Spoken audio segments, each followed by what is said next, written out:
Well, gracious good morning. It's time for today's Jeep Shot. This will be your speed version because I just am completely undone this morning. But I did want to follow up on number 3 in the series of 5 of the top 5 ways to create wealth.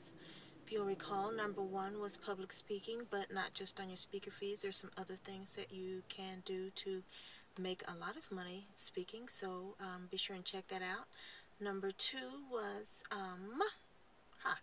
stock investing, and of course that was a long one because there were so many things I tried to squeeze in there, and I still didn't get everything in, but anyway, that's good information. Check that out. Today, number 3 is real estate. Now, don't turn off the video. Real estate is still a good investment, but the difference is that you do need to have cash.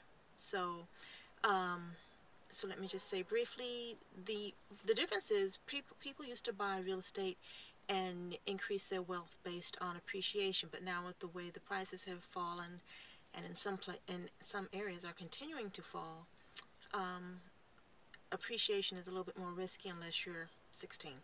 So if you're a little bit long in the tooth, then you can't really wait on appreciation. So what you want to do is, you need to go in with some cash, and maybe that means you partner up with a person or a couple of people.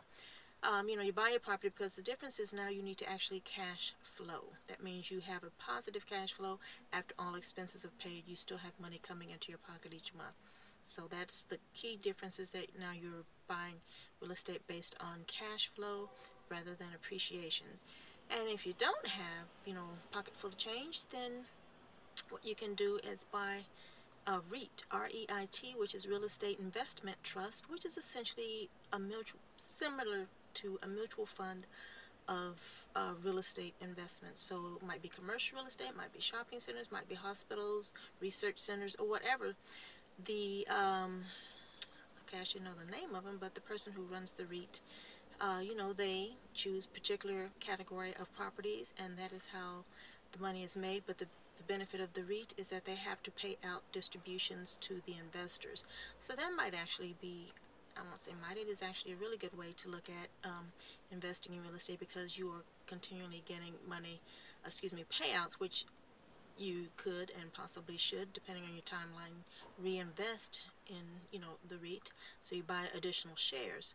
So that's one good way. And of course, investing in a self-directed IRA, you can still buy real estate. And again, whether you're buying actual properties, and the other thing I want to say is, people think real estate, they think about residential properties, but there's a whole lot of things you can do.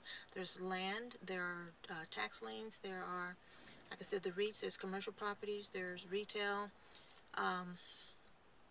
office space, and so many different areas of real estate. So don't just, check out thinking that you can't really invest in real estate. There are still opportunities. It's just that the approach is different. So that's very brief, and I apologize. Little family emergency, and so I am off to see the wizard, but I will be back with installments 2 and, counting backwards, installments 4 and 5. So that's today's Jeep Shot. Have a prosperous day. Ciao.